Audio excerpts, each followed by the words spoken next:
তাদেরকেও আমি নতমস্তকে প্রণাম জানাচ্ছি।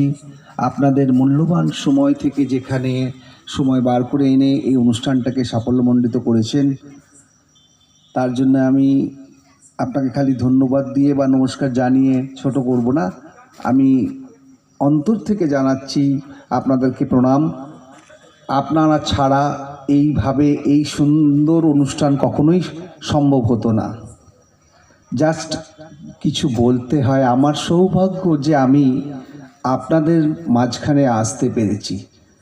মঞ্চে উপবিষ্ট সবাই গুণী মানুষ, আমি একজন খুব সাধারণ মানুষ। অরুণ পাহাড়ি মহাশয়, উনি একজন বিশিষ্ট আইনজীবী, এবং চৈতালি ম্যাডাম, বিদ্যুৎ মাল, সুদাময় সাহা, শান্তনু মণ্ডল, সবাই প্রত্যেককেই আমি নতমস্তকে প্রণাম জানাচ্ছি।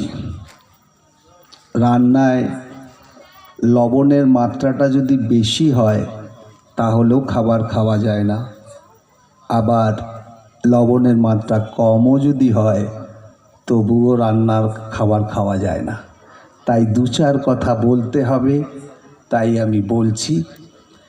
আজকে কোনো বিশেষ কিছু বলবো না, আমি শুধু আমার একটাই আবেদন, একটাই নতমস্তকে নিবেদন, আপনারা যেভাবে এই অনুষ্ঠানটাকে সাফল্য করেছেন এবং যেইভাবে আমাকে ভালোবাসা আশীর্বাদ দিচ্ছেন বা দিয়ে এসেছেন, সেখান থেকে আমাকে কখনো বঞ্চিত করবেন না। শুধু এটাই বলি, হৃদয়ে লেখো নাম, সে নাম রয়ে যাবে।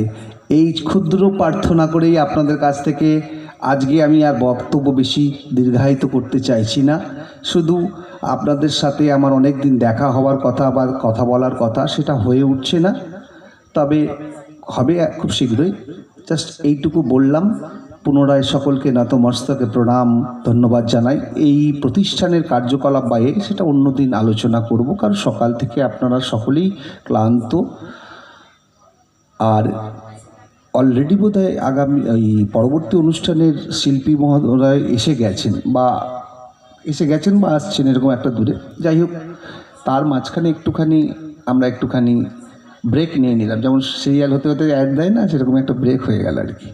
ঠিক আছে, পুনরায় মঞ্চে উপবিষ্ট সকলকে আমি নতমস্তকে প্রণাম জানাচ্ছি, আপনাদেরকেও প্রণাম জানাচ্ছি। আমার মাইকের আওয়াজ যত দূর যাচ্ছে সকলকে আপনারা আমাকে ভালোবাসা আশীর্বাদ যেটা দিয়েছেন, এখান থেকে আমাকে বঞ্চিত করবে না, এটা বলেই আমার বক্তব্য শেষ করলাম। ভারত মাতা কি জয়, আর্য ভারত শ্রেষ্ঠ ভারতের জয়, জয় সনাতন ভারতের জয়। নমস্কার।